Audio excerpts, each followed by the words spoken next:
Alrighty, so another edition of the Cali Clasico is in the books, and I gotta say, this was a very weird game. And what's weird about this game isn't because of the fact that the Quakes actually play relatively well on the road, but it was weird because there was some goals that I'm just thinking, how in the world did that actually went into the back of the net? But overall, in the end, the Quakes were able to go on the road and win 2-1 against the Galaxy. And, I feel like when you look at how this game plays out, Quakes definitely deserve all 3 points, and it was huge the fact that they got all 3 points in this game, because not only the fact that now they are above the red line with this 3 points, but they finally got a win after just, it seems like, some endless amount of draws that they've been getting in the last couple of games. Now, in the first half, Bond did deny Lopez after the shot took a wicket deflection. It was kind of interesting to see both John Champion and Taylor Twelfman both refer to Chofis as Javier Lopez. I mean, I know Chofis' real name is Javier Eduardo Lopez, but so far from most of the announcers that, of course, have mentioned Javier Lopez, they usually refer to him as Chofis, which is his nickname. But yeah, throughout the game, it was kind of like they were just mentioning his real name, and I was definitely not used to that, knowing the fact that a lot of broadcasters usually refer him as Chofis. And it didn't take, I think, until maybe the 70th minute when Taylor 12, or actually not Taylor 12, but John Champion kind of mentioned his nickname a little bit. But as I said, it was kind of weird, the fact that they refer him as Javier Lopez instead of the more popular Chofis name. Then a couple minutes after that, there was actually a big speculation that was thrown from John Champion, say that Chicharito could be back in the next game in El Tráfico. And if that's the case, boy oh boy, that would be a huge boost for the Galaxy, and it would really maybe bring even more hype in terms of the El Tráfico, because now we could have a potential situation where Chicharito and Carlos Vela is going to be on the same pitch, and both of them are going to be facing against each other. Now, in the 8th minute, Jovic did put it high from short range, but I thought the Quakes were by far the better side early. In fact, that was really kind of almost like a half-hearted effort from Jovic that put it into Rosette. And as I said, the Quakes were by far the better side early in this game. Abacus then hits a volley that missed high before he was very unfortunate to score the opening goal for the Quakes as he struck the post on the curler. The shots were 6-1 in favor of the Quakes through 20 minutes, which again just shows you how the Quakes were dominating in this game and had by far more of the opportunity. But then in the 22nd minute, Temper's flare happened after Cabral clothesline Remedy, and both of them kind of started to have some choice words with each other, and I thought Cabral was lucky to not get a red card in this instance, because anytime when you decided to clothesline someone, especially put your hand on the neck or the face of an opponent, yeah, you are basically asking for the referee to potentially show a red card. And I will say that Remedy, throughout this game, he also made some very dangerous challenge that could have worth of a red card himself. But yeah, that was just one of those ones where, yeah, that could have been a red card if it wasn't for a big game like the Cali Clasico, because again, anytime when you put your hands in the opponent's neck, or you decide to clothesline someone, that is a very reckless play and could easily end in a straight red card.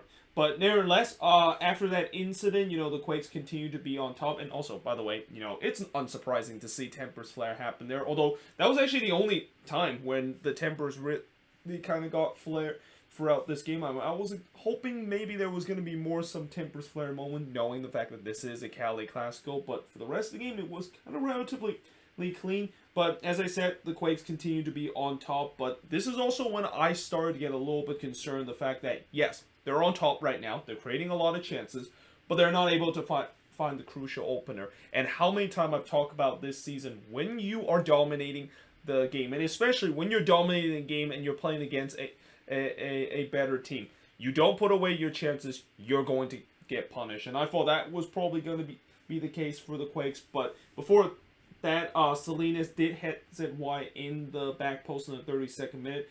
And then in the 36th minute, Mark Sinkowski had to deny Alvarez. And then in the 38th minute, it looked like the Galaxy were potentially going to have a chance to get the opening goal, as the referee was actually pointing to the spot, but then he quickly decided that it is actually going to be an offside for the Galaxy because the flag actually waved up before the initial foul that Jutsu basically commit on Cabral, and there was no doubt that foul that Jutsu commit on Cabral in the box was clearly a penalty, but because of the fact that happened after when the flag was already up, yeah, I thought the Quakes were very fortunate to not concede a penalty there. But there was no doubt that was a warning sign that the Galaxy was starting to come back into this game, and they were looking to take the lead before halftime too.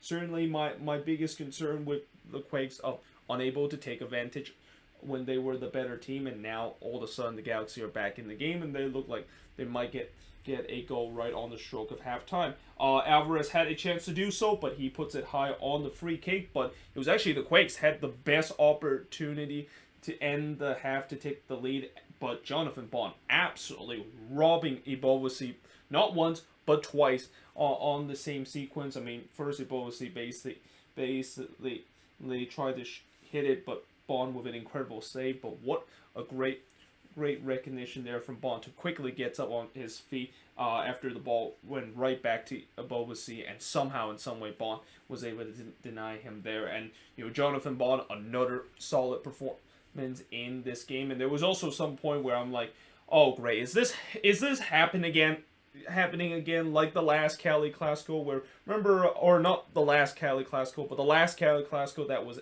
at Dignity Health Sports Park, where Jonathan Bond was really the reason why the Galaxy was able to win 1-0 in the game. And it feels like it was going to happen again, where Bond was going to steal the show, and he was going to try to steal a point or all three points for the Galaxy in this game.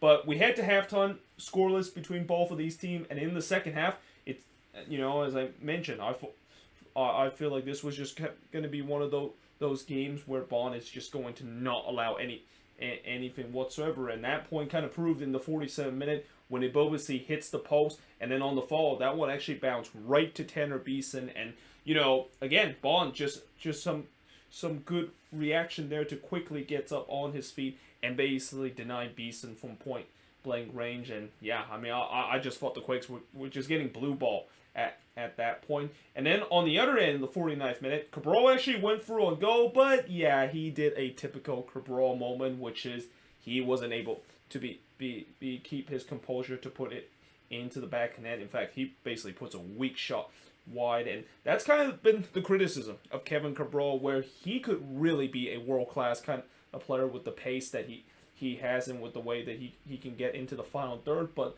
the only reason why he's not considered a world-class kind of player is because he doesn't have the finishing ability and also the composure when at the clinical moment where you get yourself into a good position, you have the composure to slot it in. And he still have plenty of time to do so. He's still a relatively young player, but once if that is going to be something that adds into the game, he could be a very, very dangerous player. But I can also understand why Galaxy fans are incredibly frustrated with him, because with all the talent that he has, it's just so frustrating the fact that he's been all wasted because of the fact that he's not be a guy that can keep his cool to potentially slots at home into the back of the net. And that big miss that Cabral has would come back to haunt the Galaxy 4 minutes later, because in the 53rd minute, Jeremy Ebobisse scored his first goal for the San Jose Earthquakes, as he scored from Abacus and Chofis. I mean, that was some beautiful soccer and beautiful build-up from the Quakes. Probably one of the best build-up I've seen the Quakes so far for this season. I mean, that one is kind of right up there to the build-up that they had earlier this season, when, remember how K-Cal put a Kevin De Bruyne kind of pass to Espinoza, who finished it off. I mean, that was right up there in terms of this build-up. Just beautiful full soccer that the Quakes were able to play there, and well deserved that one ends up in a goal. And certainly for Jeremy Ebobisse, well deserved to finally get a goal after he basically was robbed twice in this game to potentially get the opening goal for the Quakes. But then in the 62nd minute, Grandsir took a shot that took a wicked deflection that goes wide. Before in the 65th minute, the Galaxy equalized, and it's Vasquez, the one that equalized for the Galaxy. And this was also one of the two goals I'm just thinking, how in the world did this one went in. I mean, originally, I will say that it was kind of a huge mistake from JT Marcinkowski because he kind of fumbled that ball as he was looking to try to catch it and it bounced into his own net. But then when I look on the replay a couple of times, I thought this was just more than just JT making a spillage that led to a goal and kind of committed goalkeeping howler, but more to the fact that the defending of that corner was absolutely atrocious from the Quakes. Like, there was literally 2 players in the front post, and I have no idea how that ball was driven toward that near post, and somehow that ball went by both of those Quakes defender, and maybe that's kind of what caught off JT Marcinkowski a little bit. He was expect one of his defender to just easily clear that one away from the near post, and he kind of took a little bit of surprise that it kind of bounced all the way from him. But nevertheless, the Galaxy was able to equalize, and that was just kind of really frustrating because all the good work that the Quakes have put into the game, and they've been outdone because of that bad mistake that they had. But that being said, in the 70th minute, they would retake the lead, and again, this was another goal where I'm just thinking, how in the world did this win in? Because Chofis Lopez, I thought originally he kind of made the wrong choice, trying to kind of like he had a good chance to basically shoot, but instead he kind of take it wide, which kind of cut down his angle. But as he was dribbling toward goal, I think he was maybe trying to cross this one in, and Hämäläinen, unfortunately, the unlucky player that just deflected into his own net for an own goal. And just like that, the Quakes were up 2-1 in this game, and I guess maybe that's just a sign of the soccer gods kind of restoring the balance, and it was just kind of a classic moment of where the Galaxy basically were thankful of a goal that they had 5 minutes ago from the soccer gods, but now the soccer gods decide to take it from the moment, and they want some payments for that, and now all of a sudden the Galaxy are finding themselves back down now in this game. But as the game kind of wind down in this one, the Quakes, they really kind of started to shut up shop and soak in the pressure that the Galaxy was putting, which I wasn't a big fan of that. I was actually really kind of confused why Almeida decided to just kind of shut up shop. Yes, I know there's still 15 minutes left in this game, and you're up 1 goal on the road. You want to try to shut up shop so you can preserve the 2-1 lead, but there was just times where I think they basically sit way too deep, almost like they were just getting pinned in their own half, and the Galaxy was just putting wave after wave of pressure. I mean, they had a lot of corners in that one, and I was just thinking one of these corners is going to be into the back of net, because knowing the fact that the Quakes have never been a team that's good in terms of defending corner, and not to mention the only goal that they conceded in this game was from a corner, I thought the Quakes were going to be punished late in this game. But nevertheless, they weren't able, despite conceding so many corners, the Galaxy really didn't do a good job in terms of the delivery. And in fact, the last real good chance in this game was Cal puts it high on the volley in the 4th minute of stoppage time. And in the end, the Quakes were able to walk out of Carson with all 3 points in this game, as they were able to win 2-1 against the Galaxy. Shots in this one, 18 shots compared to 17 that the Quakes had. 6 shots on goal compared to 4 that the Galaxy had. 7 shots off target compared to 6 that the Quakes had. 7 shots that was blocked compared to 5 that the Quakes had. 54% possession compared to 46% possession that the Quakes had in this game. And despite the fact that the Galaxy actually had a little bit better advantage in terms of the shots and also the shots off target, the Quakes do have the advantage in terms of the shots on goal, and really most of the chances that the Galaxy had was really in the last 15 minutes, when the Quakes were just kind of just sitting deep and trying to hold on to this 2-1 lead, which eventually they were able to do so. And like I said, this was a huge victory for this team, because as I mentioned, I was getting frustrated with the way that they keep drawing too many games during this 10-game unbeaten run that they had. But now that they finally get all 3 points,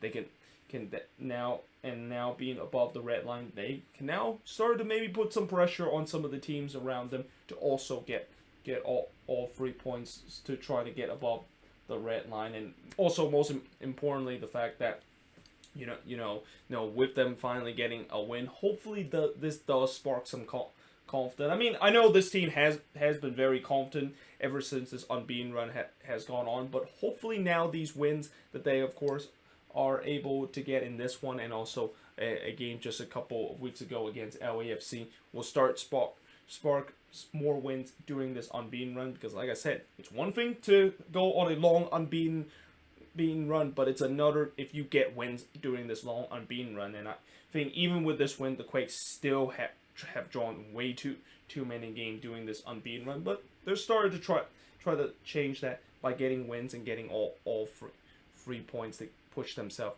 above the red line. But there you have it. That is pretty much it for the review of this game. Let me know in the comments below, what do you think of this game, and also for the Galaxy. You know, yeah, this is kind of frustrated that they've now dropped back-to-back home games, and in some way they are really desperate to hope that they have Chicharito back in the starting 11. And as I mentioned earlier, it seems like there is a speculation that he could be back for that El Tráfico. But yeah, that is a big game for the Galaxy in that one, and it will be one that they would really hope to maybe send a message to the rest of the league that they can, of course, be a team that can sustain in terms of the top 3 spot in the Western Conference. Because like I said, you know, with this loss, they just opened the door for Colorado to potentially overtake them in that third spot, and in a position where the Galaxy have been holding on ever since the beginning of the season. But as I mentioned earlier, hope you guys enjoyed this video. If you do, make sure you guys leave a like, smash the subscribe button, and yeah, I of course will see you guys next time.